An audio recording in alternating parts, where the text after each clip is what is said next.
Time now for sports on 104.7 The Cave. Here's Ned Reynolds.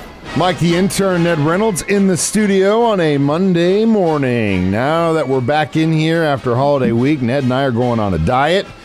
But before we discuss what we're going to be eating for lunch or not eating for lunch, let's talk about the Chiefs game yesterday at Arrowhead, facing off with the Super Bowl champions. Crazy, made them look like nothing. Well, the Super Bowl champs are a mere shadow of what they were. They don't have any players. Their offense is one of the poorest in the NFL right now.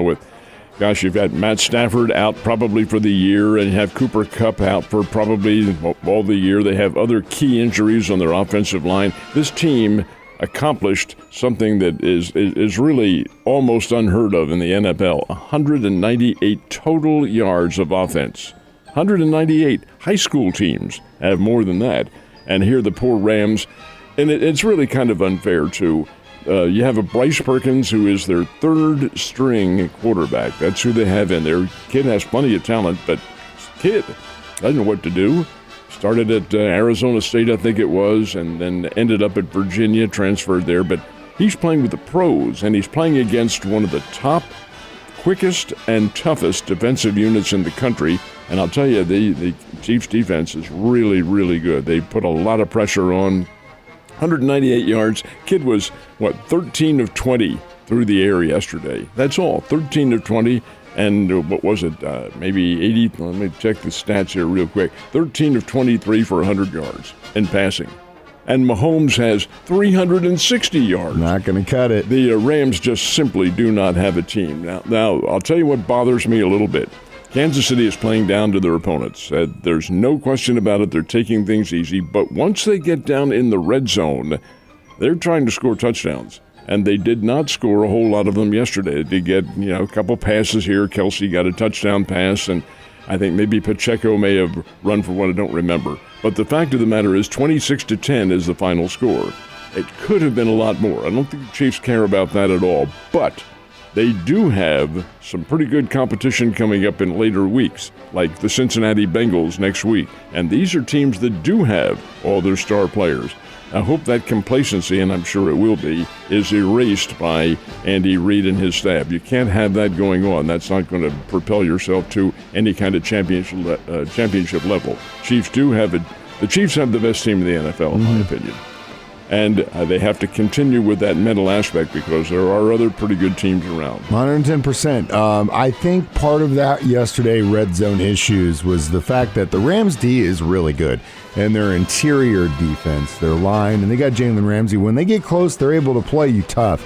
We saw that yesterday against the Rams. Ramsey and Aaron Donald are both in there, and they're both tough individuals, but the defense goes as the offense is going to go. True. And you can't hold teams forever, not in the NFL. No. And obviously the Rams are not going to hold anybody else. They are they're not literally, but virtually last place in almost every offensive category. You can't win doing that, and they know it. And what are they, 3-8 on the year, 3-7, whatever? Worst record for a team after winning a Super Bowl in history. And it's going to continue to get worse because they're just not very good.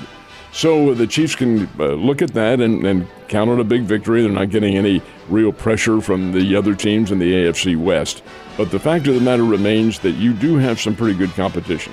The game next week worries me a little bit. It's in Cincinnati. What happened to the Chiefs there last year.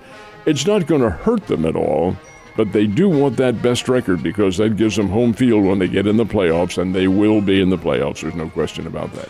And yesterday we were technically rooting for the Bengals against Titans because of the way the AFC standings are right now. Of course, the Chiefs do lead, but the Dolphins, wouldn't that be something? And here they are behind. They're putting on a big charge.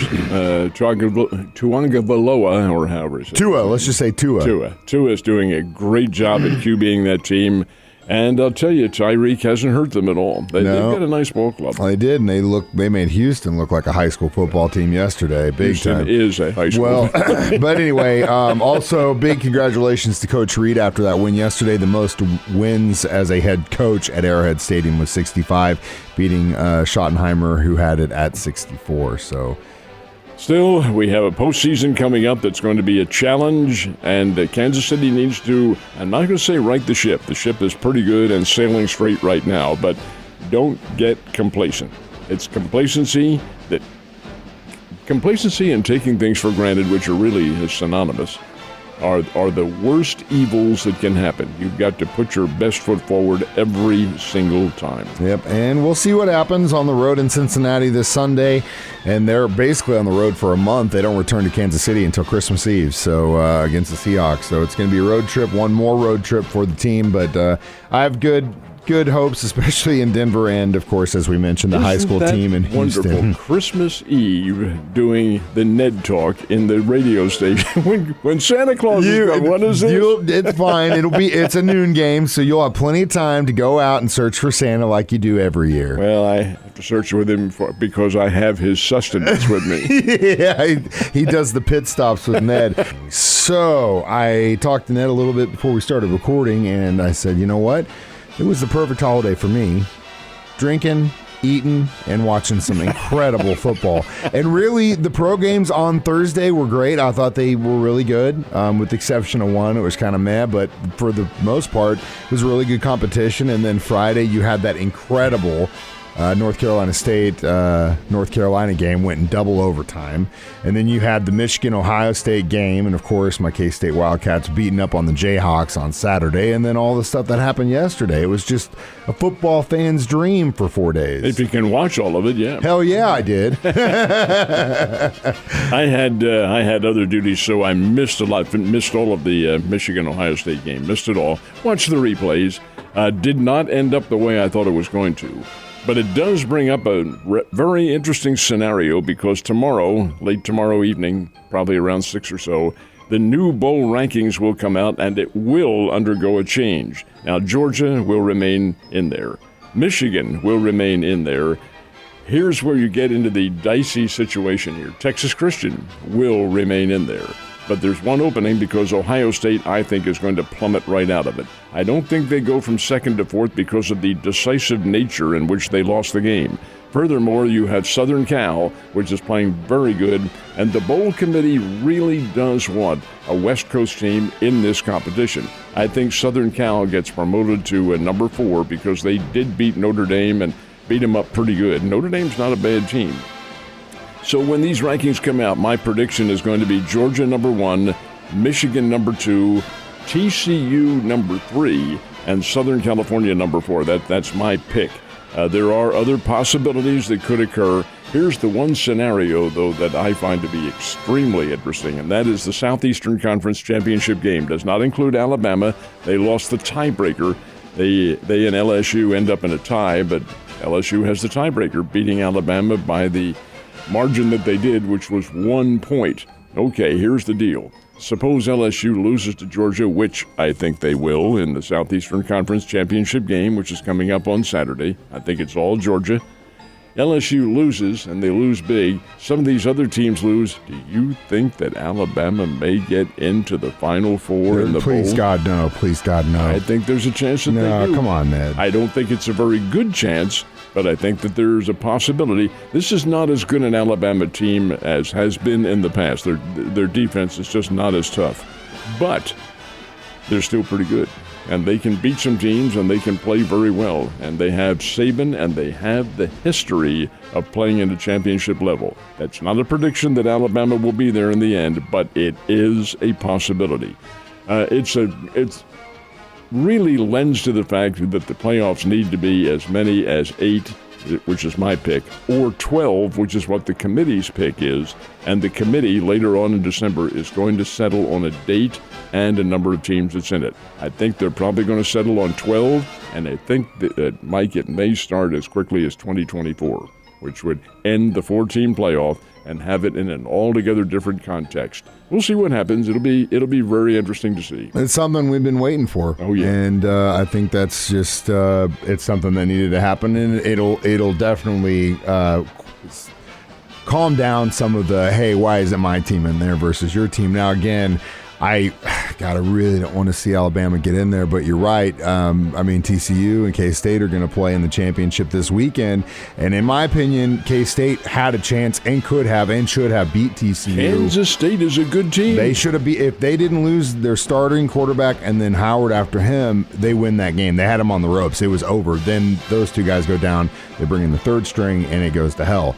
This time, I think Howard's tuned in. We'll see what happens. But, part of me also, though, of course I want the Wildcats to win, but part of me is also like, God, man, it'd be great if TCU got into the Final Four because then your conference is in the end. Well, they've been there before. Yeah, I know, but you know what I mean. You kind of want the representation a little bit. When they had Andy Dalton on their team, which was, good Lord, 7, 8 years ago now, they had a Rose Bowl team and won the Rose Bowl. Now, they weren't in the playoffs that year, but they did win a Rose Bowl championship. And that's pretty good. Texas Christian has a great history to them. It's where Sammy Ball, one of the all-time greats of the NFL, matriculated. They've had really solid football programs. Big Bob Lilly of the Dallas Cowboys was a TCU guy.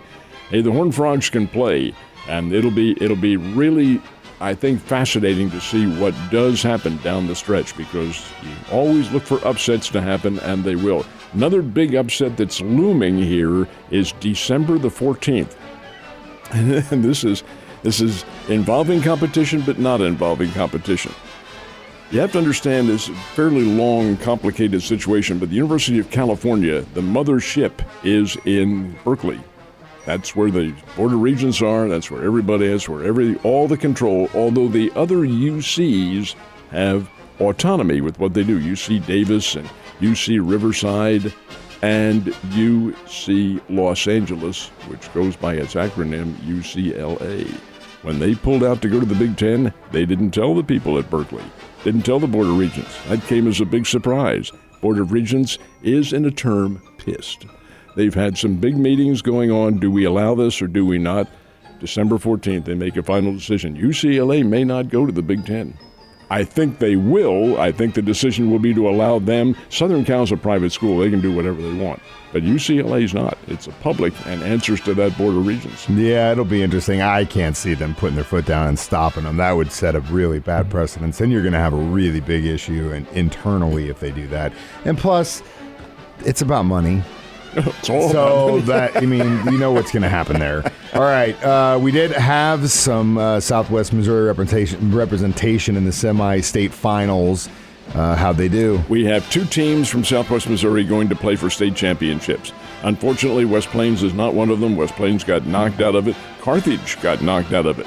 But Reed Spring put on a terrific show, and Reed Spring knocked off Sullivan 46-20. Reed Spring goes to the Class 3 state championship. I believe their final opponent is Cardinal Ritter from St. Louis. That will be a major challenge. The other team, and Mike, in the semifinals of any state level of competition, especially in football, it's very rare to find two teams who played each other earlier in the season. It happened. Lamar and Seneca. They're same conference, but they're different districts. It ended up to where their districts played in the semifinals. Lamar's only loss of the year in the regular season was to Seneca, 36-33 back in mid-October.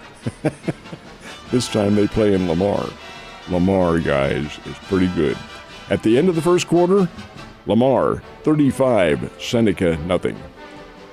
Oh, my goodness. Final score was 56-14.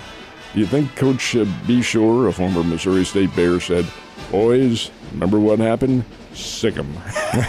Yeah, that's the term out for blood comes from, stuff like that. Last but not least, our basketball team, Missouri State, were down in the Bahamas. How'd they fare? Well, not as well as Coach Ford had hoped. They lost their first two games, but did win yesterday, beat Oakland. They had to beat the Oakland team. Oakland is a D1 team right outside Detroit, and they play in the Horizon League. Bears beat them 76-64. But what I found to be very interesting was wearing a Oakland uniform was Keaton Hervey, who was wearing a Bears uniform last spring. He got in the transfer portal because he wasn't playing enough. Well, he's playing for them. He hit the Bears for 24 points, but their team isn't very good. So the Bears were able to come out and get this big victory. What's interesting, too, is, well, you think Keaton had a great reunion with all of the Bears players?